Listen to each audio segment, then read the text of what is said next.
Hello. ఇదైతే ఆహ్, కడుగు నీరు అంటే బియ్యం కడిగిన నీళ్ళు అనమాట.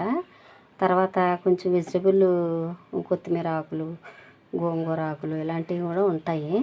అయితే మెయిన్ ఇదేంటంటే కడుగు. ఈ కడుగు నీళ్ళని ఏం చేస్తానంటే చూడండి, కాఫీ పొడి ఒక స్పూన్ వేసి, ఇది 2 లీటర్స్ జగ్ అనమాట. ఒక స్పూను కాఫీ పొడి వేసి దీన్ని నేను టమాటా మొక్కలకి ఇస్తాను. ఎందుకంటే టమాటా మొక్కలు కాపు బాగా రావాలి అంటే ఇలాగ కాఫీ పొడి వేసిన కడుగు నీళ్ళు వేయాలన్నమాట. ఇది నేను ఇప్పుడు పైకి తీసుకెళ్ళి వేస్తాను.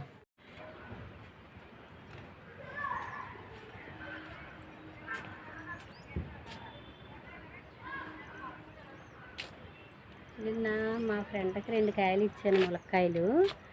అయితే ఇప్పుడు నేను ఒకటి కోసి కిందకి పట్టుకెళ్తున్నాను. ఇవి చాలా టేస్టీగా ఉన్న కాయలు అన్నమాట. తర్వాత ఇంకా కాఫీ పొడి కలిపిన కడుగు నీళ్ళు ఉన్నాయి, అవి ఇంకా మిగిలిన టమాటా ముక్కలకే వేస్తాను. ఓకే.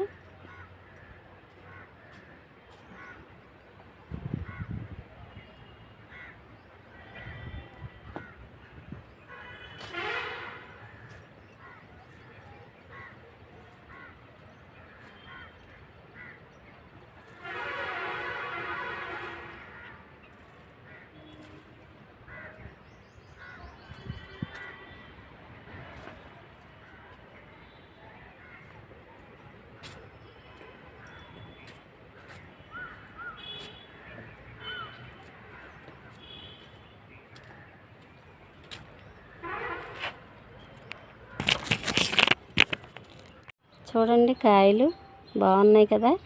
ఇప్పుడు ఇలాంటి వాటికి నేను కాఫీ పొడి కలిపిన కడుగు నీళ్ళు వేస్తున్నాను అనమాట. మళ్ళీ ఇక్కడ కూడా ఉన్నాయి చూడండి, వీటికి కూడా వేస్తున్నాను. ఒక్క స్పూన్ కలిపితే సరిపోతుంది, ఎక్కువ అక్కర్లేదు. ఈ కాపు కూడా ఇదిగో పూత ఉంది కదా, ఈ పూత ఉన్న చోట వేస్తే అది బాగా కాయలు కాస్తుంది అన్నమాట, ఇంకా ఎక్కువగా కాస్తుంది. కనిపిస్తున్నాయి కదా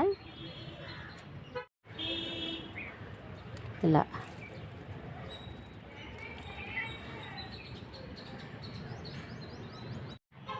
బెండకాయలు కూడా అయినాయి, ముదిరిపోయింది. ఇవి ఇంక ఉంచేస్తాను, సీడ్స్ కోసం ఉంచేస్తాను. ఇక్కడ కూడా ఉన్నాయి, ఇవి సీడ్స్ కోసం. చూడండి, బాగా ముదిరిపోయింది, అందుకని వీటిని సీడ్స్ కోసం ఉంచేసాను, అట్టే పెట్టాను అనమాట. ఇంకా కూడా చూడండి వంకాయ, దాన్ని కూడా సీడ్ కోసమే ఉంచేసాను.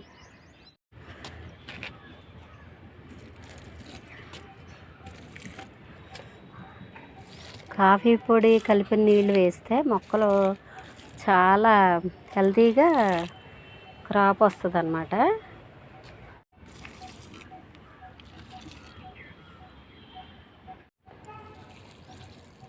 ఉసిరి చెట్టు మొదట్లో వేశాను కదా, దీనికి కూడా కాయలు వస్తున్నాయి.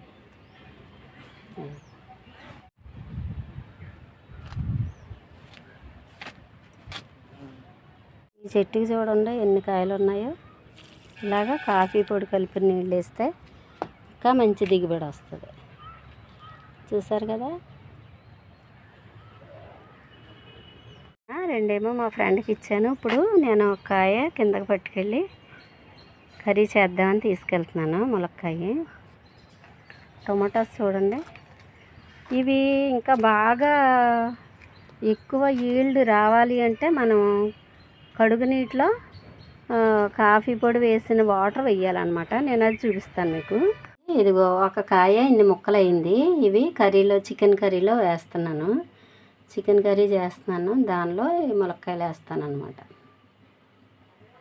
కర్రీ చాలా వరకు ఉడికాక వేయాలి, లేకపోతే బాగా లేత కాయలు కదా, అందుకని ఇప్పుడు వేసాను. మూత పెట్టి ఉడికిద్దాం. ఇప్పుడు కొంచెం చికెన్ మసాలా కూడా వేద్దాం, కలిపి ఉడికిద్దాం. ఓకే.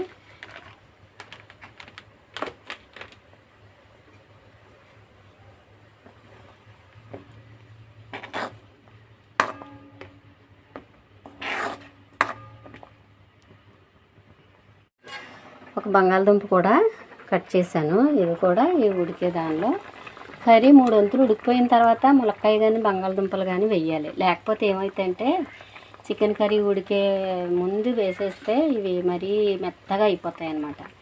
అందుకని 3 వంతులు కర్రీ ఉడికిపోయాక అప్పుడు ఇవి వేసుకోవాలి. ఇది ఇలాగా కంప్లీట్గా ఉడికిపోయింది. ఓకేనా, చూడండి ఎంత బాగుందో. చికెన్ ములక్కాయ బంగాళదుంప అన్నమాట.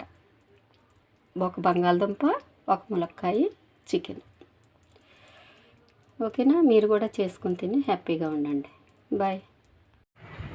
చూడండి, ఇలాగా మనం కళ్ళ మీద ఈ తమలపాకులు ఇలా వేసుకుని పడుకుంటే ఎవరైనా నిద్ర పట్టిన వాళ్ళు ఉంటారు కదా, వాళ్ళకి ఇది మంచి టిప్ అనమాట. చక్కగా ఇలాగా కళ్ళ మీద ఒక్కొక్క కన్ను మీద ఒక్కొక్క ఆకు వేసుకుని ఇలా పడుకుంటే చాలు, చాలా హాయిగా నిద్ర వస్తుంది. నిద్ర పట్టిన వాళ్ళు ఎవరికైనా దీన్ని ఈ టిప్గా తీసుకోండి. ఓకేనా, ట్రై చేయండి, తప్పనిసరిగా బాగా నిద్ర పడతారు. ఓకే.